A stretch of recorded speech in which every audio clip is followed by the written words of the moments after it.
우리 예수 믿는 사람에게 가장 필요한 것이 무엇일까요?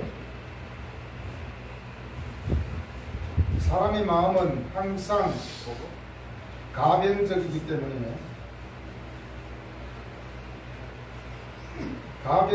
때문에 내가 지금 이 시간에 마음을 굳게 먹어도 또 돌았으면 잊어버리고 여전히 새 속에 쩔어서 살아가는 우리의 모습을 보게 됩니다. 그런 것을 볼 때 우리가 정말 온전하게 주님 앞에 하나님 앞에 설 수 있는 것은 은혜가 아닐까요? 자, 이 은혜는 그냥 단순히 내가 편안하고 건강하고 잘 지내고 있는 것, 이것이 은혜가 아닙니다. 지금 보면 바울과 디모데는 평탄한 지금 삶이 아닙니다. 바울은 복음 전하다가 감옥에 있고 여러 가지 상황적으로 교회적으로 어렵습니다. 바울 당시에 많은 교회들이 로마 압제하에 핍박을 받고 박해를 받는 그런 상황이었습니다. 더욱더 그때는 은혜가 필요하겠지만 지금 이 시간에도 이 시대에도 오히려 더 옛날보다도 더 은혜가 필요한 때가 아닌가 싶습니다. 우리가 내다보는 저 세상은 만만치 않습니다. 유혹과 싸움과 여러 가지 어려움들이 우리를 기다리고 있습니다. 주님의 은혜가 아니면 우리는 저 세속의 파도를 넘어갈 수가 없는 것이 우리의 현실인 것 같습니다.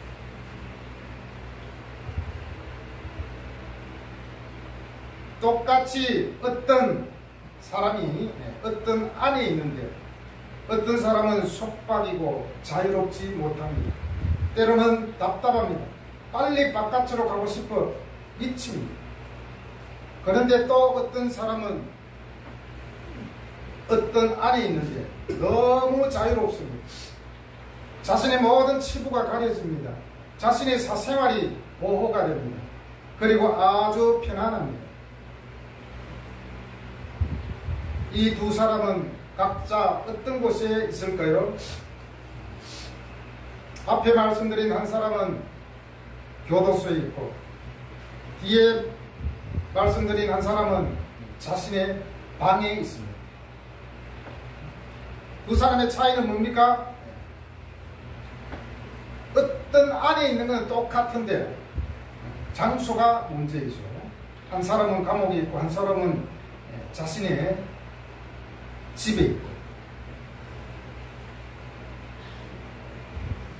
여기서 안에 있는 사람이 중요한 것이 아니라 어떤 안에 있느냐가 중요하지 않겠습니까? 우리가 이런 말을 하잖아요. 살아가면서 야, 참 내 삶이 감옥 같아, 창살 없는 감옥 같아, 이런 말을 하잖아요. 만약에 우리의 그냥 일상 삶이 감옥에 사는 것처럼 속박이 있고 부자연스러움이 있고 남의 눈치를 보고 자유를 잃어버리고 살아간다면 얼마나 그 인생이 힘들겠습니까? 사실 우리가 살고 있는 가정에 있는 방은 굉장히 우리에게 안식을 주고 평안을 주고 자유를 주는 그런 아주 좋은 것이 아닙니까?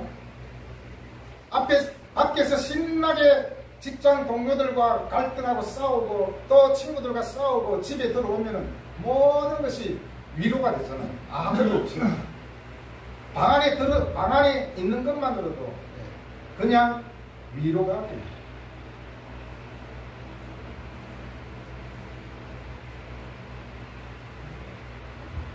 우리가 정말 여러분들도 이제 살아가면서 느끼겠지만은 이 세상에 살아갈 때 사람과의 관계에서 그리고 조직 생활에서 또 학교 생활 사회생활을 하는데 정말 내가 방 안에서 자신감 있게 말하고 자신감 있게 나를 표현할 수 있다면 우리는 얼마나 좋겠습니까? 어떤 청년이 면접 보러 갈 때도 그렇잖아요. 회사 취직하기 위해서 면접 보러 갔는데 집에서는 연습할 때는 잘 돼요. 그런데 막상 면접장에 가면은 떨리고 잘 되지 않습니다. 이 세상이 정말 내 마음같이 그렇게 살아갈 수만 있다면 얼마나 좋겠습니까? 그러나 이 세상은 긴장의 끈을 조금 더 늦추지 긴장의 끈을 놓을 수가 없습니다. 그것이 우리의 삶이고 우리가 살아가는 사회입니다. 오늘 주보에 보면 어떤 말씀이 있죠? 주께서 심지가 견고한 자를 평강하고 평강하도록 지키리니 이는 그가 주를 신뢰합니다. 심지가 견고한 자에게 하나님께서 평강하고 평강하도록 지켜주신다. 이사야 26장 3절에서 말씀하는 이 견고한 사람은 하나님을 신뢰하기 때문에 아주 견고하게 살아가고 있죠. 오늘 설교의 제목이 예수님의 좋은 군사입니다. 여러분, 군사의 특징은 어떻습니까? 네, 강해야 합니다. 아무리 군사의 숫자가 많고 강력한 무기를 갖고 있다 할지라도 군사가 강하지 않으면 아무것도 할 수 없습니다. 강하지 않는 군사는 백전백패입니다. 그렇다면 예수님의 좋은 군사가 되기 위해서 기본적으로 갖추어야 될 것이 무엇이겠습니까? 1절 말씀을 다 같이 다시 읽어보겠습니다. 네, 그러므로 너는 그리스도의 안에 있는 내 가운데서 내 아들아, 그러므로 너는 그리스도 예수 안에 있는 은혜 가운데서 강하고. 바울은 디모데에게 마치 자신이 핏줄인 양 내 아들아 이렇게 부르고 있어요. 바울이 디모데를 내 아들아 부르는 것은 복음으로 디모데를 낳았기 때문에, 한마디로 복음을 증거하고 가르쳐서 디모데를 영적인 자식처럼 낳았다는 것입니다. 내 아들아, 이 말은 굉장히 간절한 그런 마음이고 사랑하는 마음으로 지금 부르고 있습니다. 내 아들아라고 부를 때는 분명히 그 뒤에 부탁할 말이 분명히 있을 것입니다. 그 부탁하는 말이 뭡니까? 너는 그리스도 예수 안에 있는 은혜 가운데서 강하고.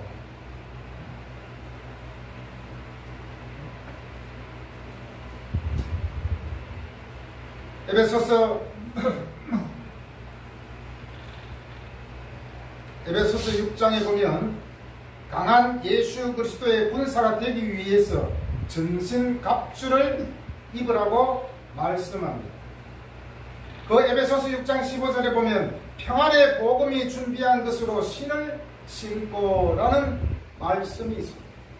평안의 복음이 준비한 것으로 신을 신고, 여기서 복음이 곧 신발입니다.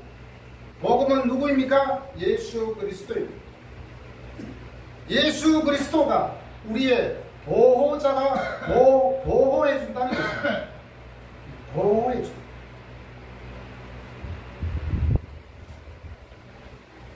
조금 전에 읽었던 2장 1절, 예수 안에 있는 은혜 가운데서 강하고, 이 은혜는 바로 우리를 보호해주는 장치입니다.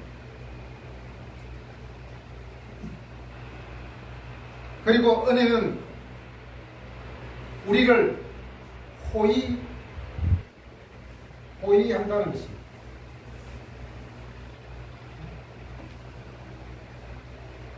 신발이 우리를 보호해준 것처럼 복음인 예수님이 우리를 보호해주기 때문에 강할 수밖에 없겠죠. 아무리 용감한 군사라 하더라도 무기가 없고 군화를 신지 않는다면 적과 싸울 수 없습니다. 우리는 무엇보다도 강해지기 위해서 오직 예수님의 은혜 가운데 있어야 합니다. 우리의 삶이, 내 인생이 강해지기 위해서는 바로 주님의 은혜가 필요한 것이죠. 아까도 말씀드렸지만 이 은혜는 내가 잘 먹고 잘 살고 있고 편안하고 건강하고 이것이 아닙니다. 기본적으로 이 은혜는 나 같은 사람에게, 나같이 성격 더럽고 나같이 별로인 나에게도 예수를 알게 하시고 복음을 알게 하십니다. 나를 구원하십니다. 그것이 은혜라는 것입니다.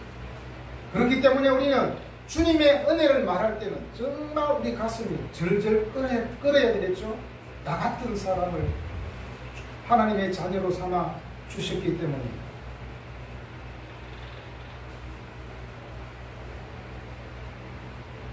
예수님의 은혜 가운데 있다는 것은 바로 예수님을 의지한다는 것입니다. 사실 우리 모두는 의존자로 창조되었습니다. 그렇기 때문에 의존은 절대로 약함의 표시가 아닙니다. 약한 사람이 하나님을 의지하고 하나님을 믿는 것이 아니에요. 모든 사람들이 보편적으로 의존적인 창조물로 만들어졌다는 것입니다. 그렇기 때문에 인간을 뭐라고 그럽니까? 사회적 동물이라고 그러잖아요. 사회적 동물이라는 것은 혼자 살 수 없다는 것입니다. 함께 연대해서 살아가야 한다는 것입니다. 무엇보다도 우리는 하나님을 의존하고 살아가는, 거기에 진정한 강함이 있다는 것입니다.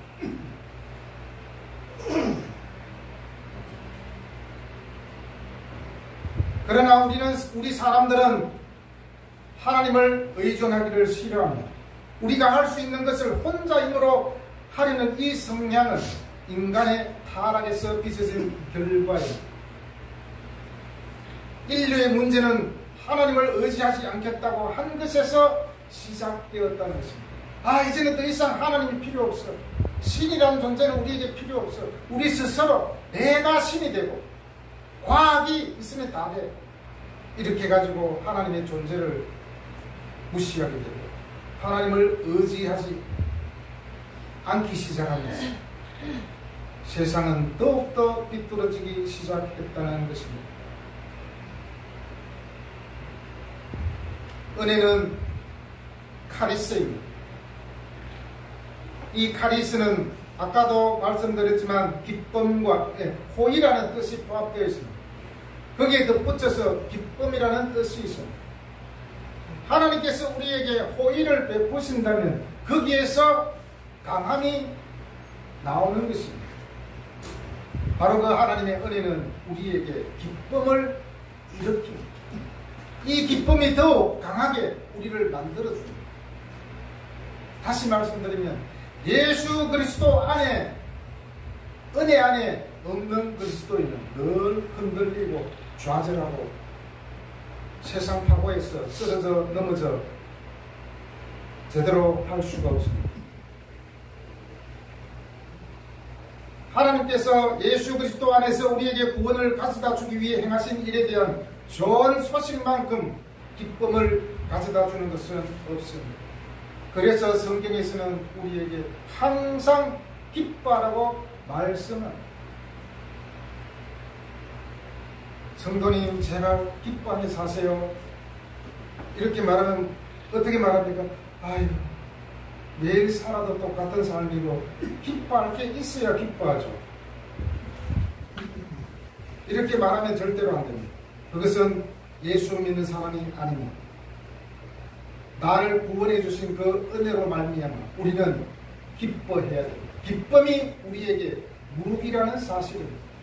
만약에 우리가 전도를 한다고 하는데 전혀 기뻐하지 않고 얼굴에는 기쁨도 아무것도 없고 환한 얼굴로 예수 믿으세요 이렇게 하면 사람들이 절대로 오지 않습니다.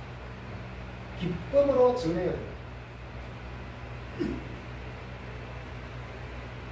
예수 그리스도의 은혜에 의한 구원은 믿음을 통한 것인데 이것은 너희에게서 난 것이 아니요 하나님의 선물이니 행위에서 난 것이 아니라고 성경에서는 말씀하고 있습니다. 이 하나님의 은혜는 우리에게 믿는 자에게 행동의 특성을 가져다 줍니다. 하나님의 은혜를 많이 깨닫고 많이 느낀 사람일수록 우리의 태도에 변화가 오게 됩니다. 비록 내 육신은 약하고 여러 가지로 갖추어진 것이 없다 하더라도 하나님의 은혜를 경험하고 체험한 사람은 삶의 자세가 다릅니다. 오늘 실패해서도 또 내일 잘 되겠지. 비록 내가 죽더라도 내 꿈이 또 다른 사람에게 전달되겠지. 계속 이런 마음으로 살아가면 당장 10년 뒤에 내가 죽는다 할지라도 결코 절망하지 않습니다. 예수 그리스도 안에 우리의 강함이 있다는 것을 굳게 확신하시기를 바랍니다. 여기에서 기초해서 이제 우리는 더 성장하고 성숙하고 더 강해야 되잖아요. 어떨 때 강할 수 있을까요? 2절의 그 비결이 제시됩니다. 또 내가 많은 증인 앞에서 내게 들은 말을 충성된 사람들에게 부탁하라. 그들이 또 다른 사람들을 가르칠 수 있으리라. 우리는 2절에서 교사의 이미지를 볼 수가 있습니다. 디모데는 그리스도 은혜 안에서 강해질 뿐만 아니라 바울로부터 배운 것들을 남들에게 가르칠 때 강해진다고 말씀하고 있습니다. 여러분, 복음은 전수되어야 됩니다. 전수되기 위해서는 가르치는 자가 있어야 됩니다. 여러분, 예수 믿는 사람은 사실은 모두가 교사입니다. 우리 교회도 어린이 주일학교가 있다면 의진이도 찬혁이도 어쩌면 교사 역할을 해야 할 것입니다. 교회는 반드시 가르치는 자가 있어야 돼요. 우리 모두는 가르치는 자입니다. 교회의 신앙이라는 것은 하나님에 대해서, 예수님에 대해서 배우고 또 가르칠 때 우리는 강해질 수 있습니다. 다시 말하면 예수 그리스도의 은혜를 받은 자는 누구든지 교사가 됩니다. 우리가 일반적으로도 가르치는 것은 곧 배우는 것이라고 말을 하지 않습니까? 누군가에게 복음을 가르친다는 것은 또한 우리는 배우게 되는 것입니다. 그로 인해서 더욱더 우리가 강해집니다. 만약에 우리가 나는 학교 선생이지, 나는 누군가를 가르치지, 그러면 어떻게 됩니까? 마음가짐이 나는 그래도 선생님인데 아이들에게 무식하고 또 연약한 모습 보이면 안 되잖아요. 아이들한테 강해야 돼요. 그런 걸 사실은 조금씩 보여줘야 안 됩니까? 그래야만 아이들이 안심하고 따라옵니다. 그런 의미에서 우리는 가르치면서 또한 강해질 수 있습니다.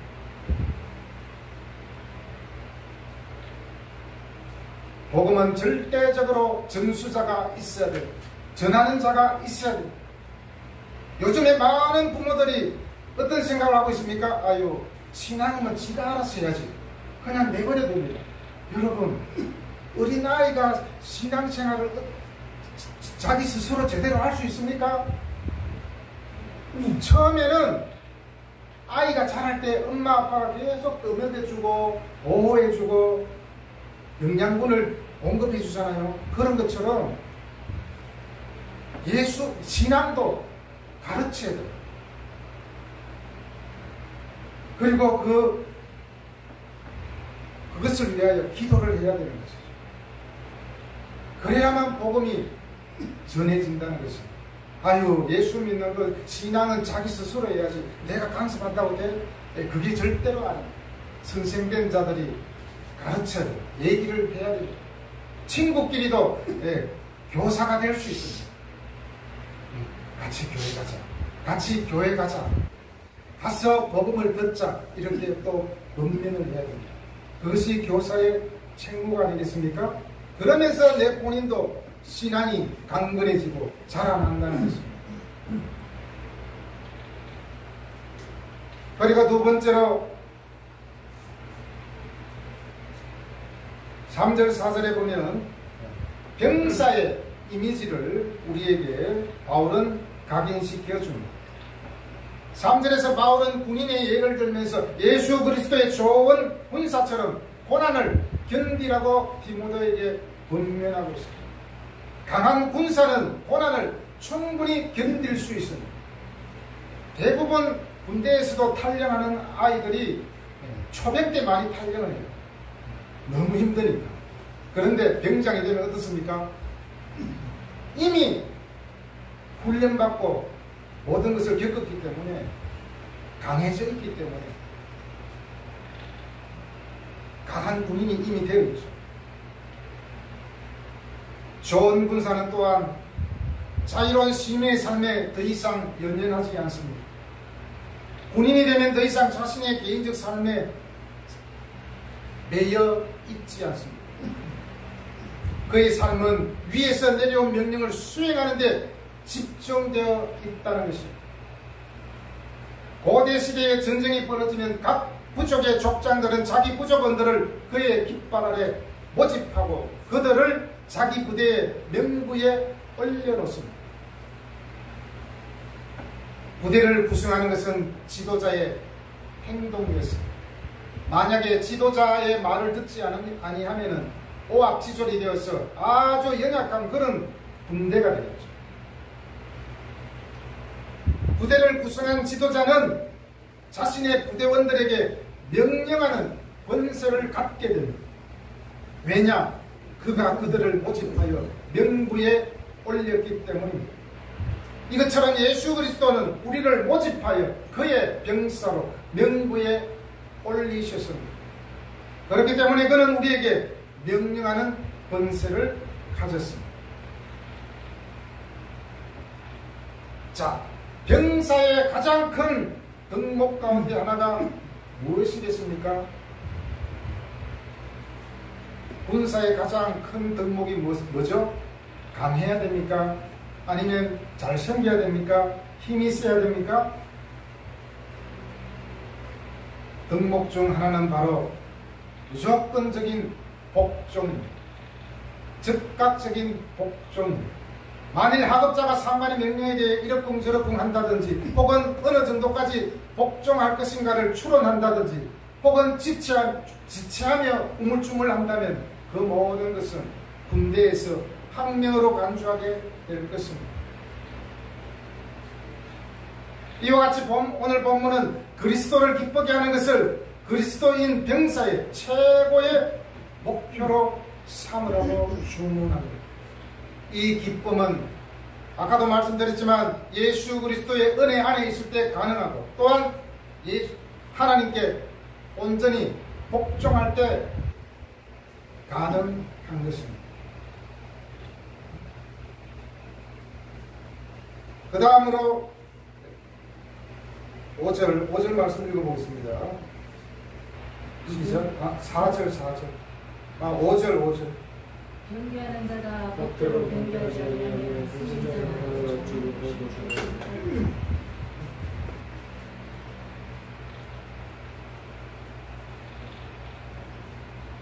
바울은 경기하는 자의 이미지로 우리에게 교훈하고 있습니다. 운동선수가 규칙대로 경기를 할 때에 승리의 관을 받을 수 있듯이 바울은 디모데에게 그리스도께서 전해주신 가르침과 복음을 따라 행할 때 면류관이 주어진다는 사실을 권면하고 있습니다. 여기서 또 한 가지 언급하고 싶은 것은 운동선수가 우승을 하기 위해서는 규칙대로 하는 것도 중요하지만 또 무엇이 중요합니까? 훈련과 체력을 키워야 됩니다. 그것처럼 그리스도의 군사는 예수 그리스도의 은혜를 기초로 하여 말씀으로 영적인 체력을 키울 때 승리의 관을 받을 수 있을 것입니다. 우리 신앙의 여정은 참으로 길고 힘이 될 수 있습니다. 얼마 전에 파리 올림픽이 끝났습니다. 여러분은 어떤 종목이 마음에 들었습니까? 제 아내와 저는 이렇게 말했습니다. 역도가 참 재밌다. 역도가 재밌겠죠. 그런데 그 사람이 몇백 킬로를 100kg 넣는 것을 들어 올릴 때는 엄청난 운동과 엄청난 훈련이 반복되어 있었겠죠. 몸무게가 그 사람들이 엄청나잖아요. 그런데 이번에 제가 신기한 걸 TV에서 봤습니다. 몸무게도 엄청난데 높은 뜀틀에 제자리에서 반복해서 뛰어 오른다는 것입니다. 엄청 높죠. 이만큼 높은데 거기에 그냥 제자리에서 반복해서 뛰어 올랐다가 내렸다가 뛰어 올랐다가 역도 선수들이 그렇게 훈련을 하더라고요. 몸무게가 엄청나게 나가는데 그들이 힘든 이런 훈련 과정을 소화해냈기 때문에 메달을 딸 수 있었던 것입니다. 우리가 쉽다고 여기지는 그 양궁도 엄청난 사실은 훈련이 필요합니다. 그냥 쏘기만 하는 것이 아니라 체력 훈련 모든 것을 한다고 합니다.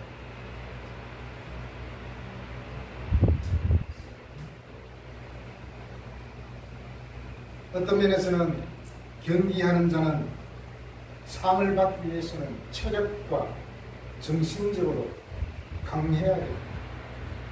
이것이 바로 우리 예수 그리스도의 군사된 우리에게도 적용된다는 것입니다. 네 번째로 바울은 6절에서 농부의 예를 들고 있습니다. 6절 또 읽어보겠습니다. 시작. 수고하는 농부가 곡식을 먼저 마땅하니라. 수고하는 농부가 곡식을 먼저 받는 것이 마땅하니라. 수고라는 것은 그냥 애쓰는 것이 아니라 힘들여 고생한다라는 뜻이 있습니다. 힘들여 고생한다. 이것은 풍성한 수확을 위해 열심히 일하는 농부처럼 디모데가 복음의 열매를 위해 힘껏 노력해야 할 것을 말하고 있는 것입니다. 대부분의 농부들은 아침 일찍 일어나 때로는 밤늦게까지 열심히 일을 합니다. 일을 마치고 밤에 집에 돌아오면 허기가 지고 지치고 온몸이 쑤시고 손발이 마비될 정도로 힘이 들 것입니다. 사실 농부는 출근 시간, 퇴근 시간이 따로 없습니다. 우리 처제는 밤 12시 돼도 복숭아를 막 딱 그러더라고요.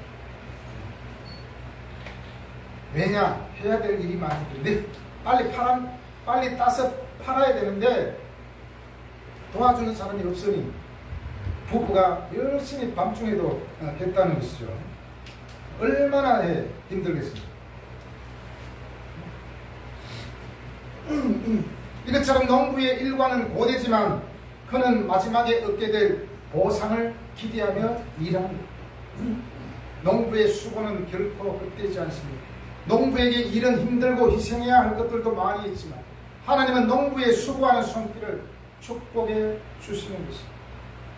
이와 같이 우리 모든 신앙생활뿐만 아니라 모든 우리 삶은 만만치 않습니다. 아까 아침에 의진이가 말했습니다. 엄마, 인생이 참 녹록지가 않아. 그러더라고요. 그래서 엄마가 이제 깨달았니? 이제서 깨달았네? 네. 우리의 삶은 녹록지 않습니다. 우리를 강하게 하는 비결이 과연 무엇일까요? 마지막으로 2장 7절 말씀을 보도록 하겠습니다. 7절 말씀 읽어보겠습니다. 시작.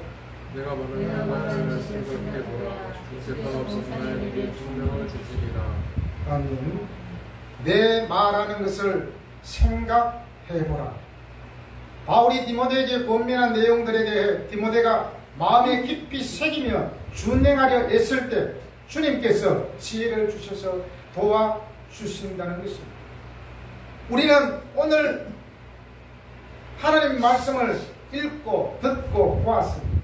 우리는 바울이 디모데에게 권면한 이 말씀을 우리는 잘 생각해 보아야 돼요. 나를 강하게 해주는 것은 무엇일까?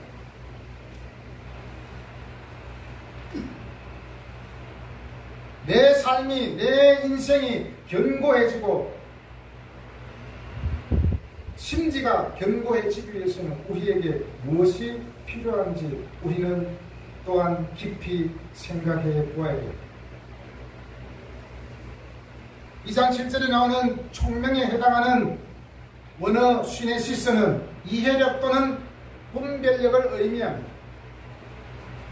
그래서 이 본절은 디모데가 바울이 권면한 말씀의 의미를 파악하기 위하여 진지하게 노력할 때 하나님께서 디모데에게 필요한 지혜를 주셔서 잘 이해할 수 있도록 인도하신다는 의미. 단순히 그냥 교회 왔다 갔다 하는 것이 아니라 오늘 성경에 나오는 이 말씀은 나에게 어떤 의미가 있습니까? 그것을 우리는 잘 분별해야 돼요. 그렇게 될 때 우리는 강함을 얻을 수 있습니다. 앞에도 말씀드렸지만 결코 예수 믿는다는 것은, 하나님을 의지한다는 것은 연약하다는 표시가 결코 아닙니다. 우리 사람은 의존하는 그런 삶으로 우리를 만들어 주셨습니다. 그렇기 때문에 우리는 하나님을 의지할 수밖에 없습니다. 오히려 하나님을 의지하지 않는 것이 불행이라는 것입니다.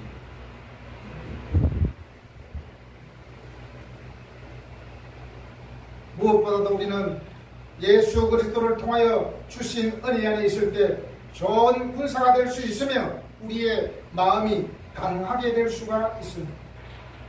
그리고 복음을 가르침으로 군인의 자세로, 경계하는 자의 자세로, 농부의 자세를 통하여서 우리는 예수 그리스도의 좋은 군사가 될 수 있습니다.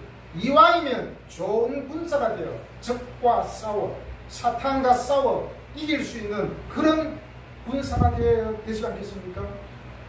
오합지졸로는 적들을 쳐부술 수가 없습니다. 아무리 좋은 무기를 가진다 할지라도 연약한 군사는 이겨낼 수가 없습니다. 우리는 예수 그리스도의 좋은 군사입니다. 여러분, 좋은 군사를 바라보는 구경꾼이 아니라 우리가 함께 주님을 따르며 함께 고난을 받음으로 든든한 복음의 증거자들이 다 되시기를 진심으로 바랍니다.